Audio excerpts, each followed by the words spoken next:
പണ്ട് ശ്വേതകി എന്ന ഒരു രാജാവ് ഉണ്ടായിരുന്നു. ഇദ്ദേഹത്തിൻ്റെ മെയിൻ ഹോബി യാഗം ചെയ്യലായിരുന്നു. നമ്മൾ ഈ സിനിമയിലൊക്കെ പറയുന്നത് പോലെ ഇവൻ്റെ മെയിൻ ജോലി യാഗം ചെയ്യലാ സാറേ എന്ന് വേണമെങ്കിൽ പറയാം. പുള്ളി യാഗം ചെയ്ത് ബ്രാഹ്മണർക്ക് തന്നെ മടുത്തു. ഒന്ന് ആലോചിച്ച് നോക്കണം. യാഗത്തിൽ ചുമ്മാ ചെന്നിരുന്നാൽ ഇഷ്ടം പോലെ പണം കിട്ടുന്നതാണ്, പശുക്കളെ കിട്ടുന്നതാണ്, ദാനം കിട്ടുന്നതാണ്. അങ്ങനെ ബ്രാഹ്മണർക്ക് തന്നെ മടുത്തു. കാരണം ഈ പുകയൊക്കെ അടിച്ച് കണ്ണ് നീറി ഒരു മനുഷ്യനും ഈ യാഗത്തിന് പോകാതായി. അങ്ങേരാണെങ്കിൽ ഈ യാഗം ചെയ്യൽ, നിർത്താതെയുള്ള യാഗം ചെയ്യൽ. അവസാനം ഈ ശ്വേതകി രാജാവ് ചെല്ലുന്ന കണ്ടാൽ ബ്രാഹ്മണർ ഓടി ഒളിക്കുന്ന അവസ്ഥ ഉണ്ടായി. ഒരു രക്ഷയില്ല, ഇയാളെ കൊണ്ട് ഒരു രക്ഷയില്ല.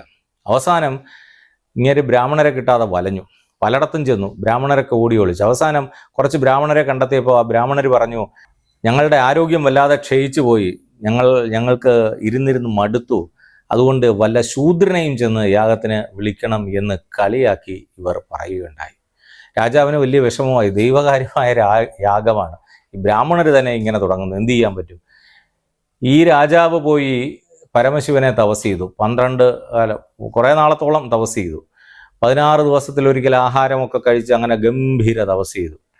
അങ്ങനെ പരമശിവൻ പ്രത്യക്ഷപ്പെട്ടു. പരമശിവനോട് പറഞ്ഞത്, എനിക്ക് മുടങ്ങാതെ യാഗം ചെയ്യാൻ എന്നെ തന്നെ യജിക്കാൻ അനുവദിക്കണം എന്ന് പറഞ്ഞു. അതായത് ബ്രാഹ്മണരാണല്ലോ യജിക്കേണ്ടത്, അപ്പോൾ എന്നെ തന്നെ യജിക്കാൻ അനുവദിക്കണം എന്ന് പറഞ്ഞു.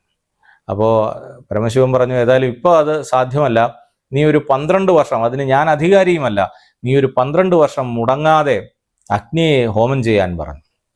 അങ്ങനെ പോയി ഈ ശ്വേതകി രാജാവ് 12 വർഷം മുടങ്ങാതെ അഗ്നിയിലേക്ക് നെയ്യൊഴിച്ച് യാഗം ചെയ്തുകൊണ്ടിരുന്നു.